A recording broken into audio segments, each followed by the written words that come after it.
This story follows a woman named Sayaka who believes life has never been fair to her. In her eyes, there are lucky people and unlucky people, and she feels like she got the worst side of it. She has no real family left. Her father has passed away, and her mother moved on and built a new life with someone else. On top of that, things are not going well at work either.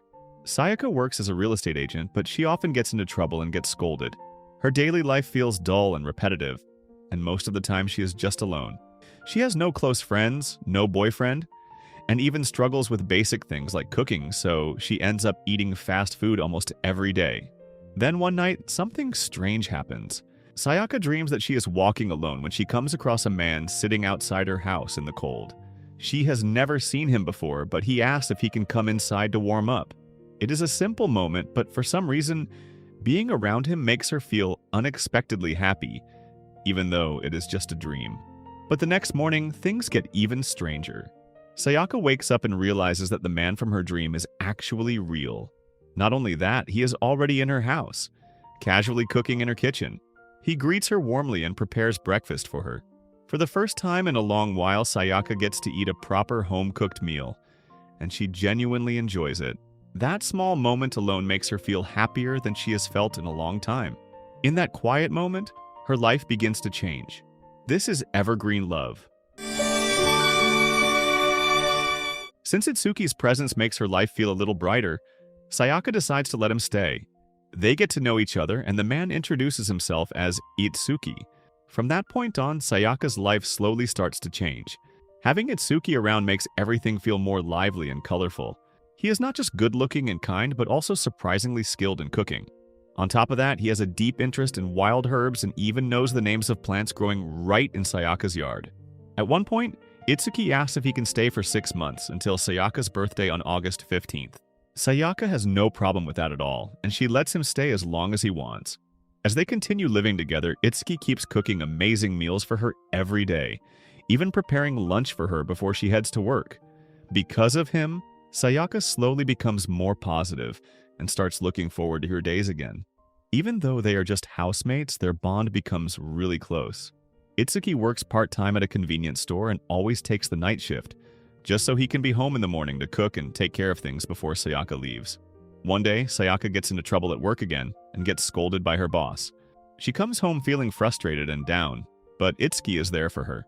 He comforts her and helps her forget about everything that went wrong that day, making her feel a little lighter again. As time goes on, their days together start to feel even more special. During the holidays, Itsuki gives Sayaka a bicycle so they can go out, explore, and just enjoy simple moments together.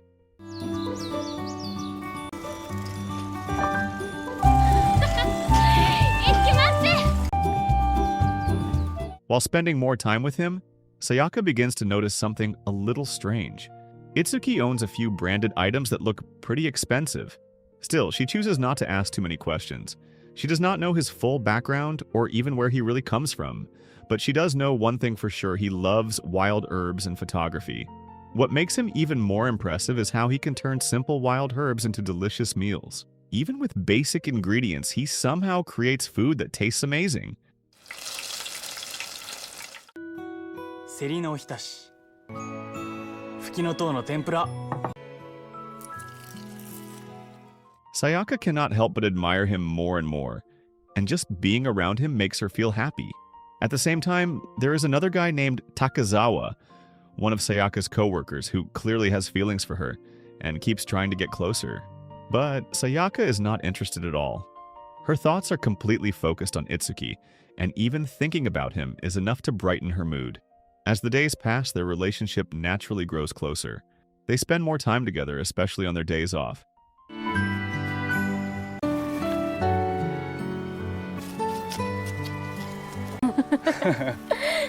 Most of the time, they are just riding their bikes, searching for wild herbs and taking photos.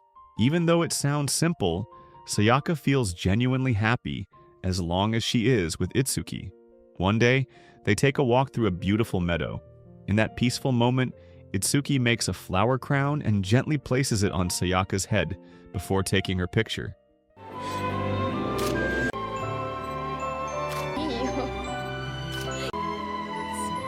That day feels perfect to her, and she secretly wishes that moment could last forever.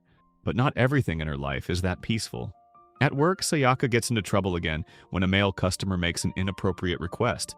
She firmly refuses, but the customer twists the story and complains to her boss instead.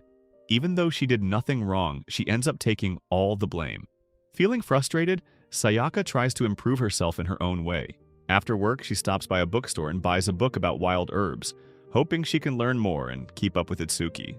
On their next day off, Itsuki takes her to the riverside to look for herbs again. While walking across the rocks, Sayaka slips, but Itsuki quickly helps her up. He then gives her his handkerchief, and that is when she notices something again. The handkerchief is clearly an expensive branded item. This time, she decides to ask about it. Itsuki casually says he got it from a coworker, but Sayaka is not fully convinced. Curious, she ends up secretly following him to work. When she gets there, she sees Itsuki acting quite close with a woman at the convenience store. The moment Itsuki notices her, Sayaka quickly leaves.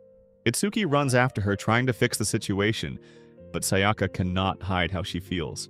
Deep down, she realizes she is jealous seeing him with someone else. After that, things start to shift a little. Sayaka begins spending more time with her coworkers and even goes home with Takezawa sometimes, even though she knows Itsuki is waiting for her. When Sayaka gets home, things finally come to a head. The tension between her and Itsuki turns into an argument, and in the middle of it, she accidentally blurts out her true feelings. She admits that she likes him. Surprisingly, Itsuki feels the same way. With that, the two of them decide to start dating. From there, their days become much happier. Now as a couple, they continue spending time together, doing the same simple things that brought them closer in the first place. At one point, Sayaka invites Itsuki to attend a flower exhibition by a famous ikebana artist named Ryume Tome. She thinks he might enjoy it since it still involves plants. But Itsuki politely turns it down, saying he is only interested in wild herbs. Without realizing it, 6 months quickly pass. On Sayaka's birthday, Itsuki surprises her with a homemade cake and a book about wild herbs. Sayaka feels genuinely happy, especially because she gets to celebrate it with him right by her side. But that happiness does not last long. The very next day, Itsuki suddenly leaves. He does not say goodbye in person and only leaves behind a short thank you note. Sayaka is completely crushed. She feels lost and has no idea where to find him. She even goes to his workplace hoping for some kind of clue, but there is nothing.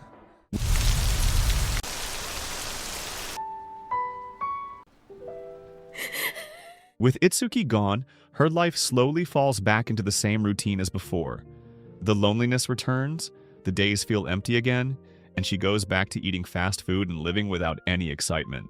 Then one day, she runs into a woman who used to work with Itsuki at the convenience store.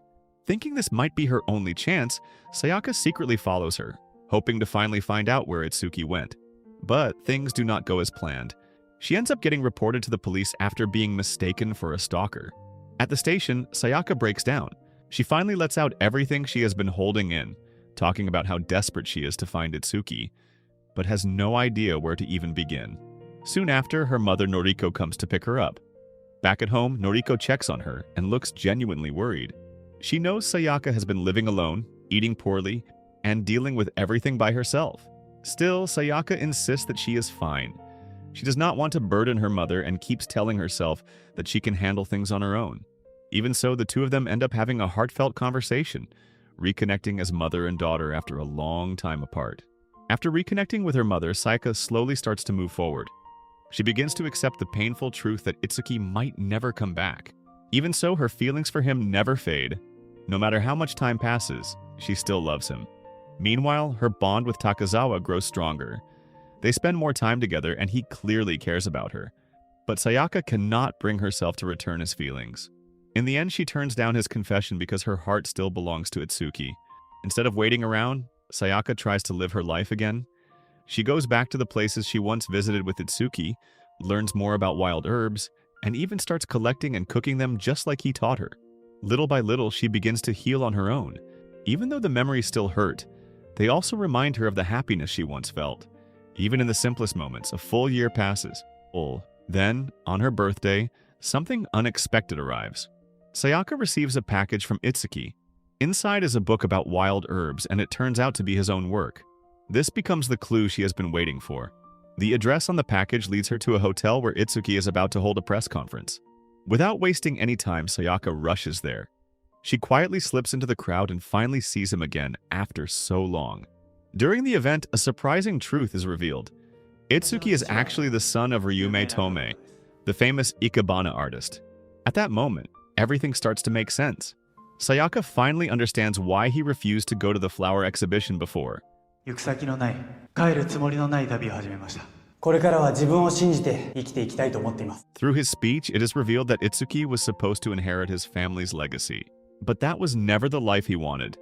So he chose to leave everything behind and search for his own path.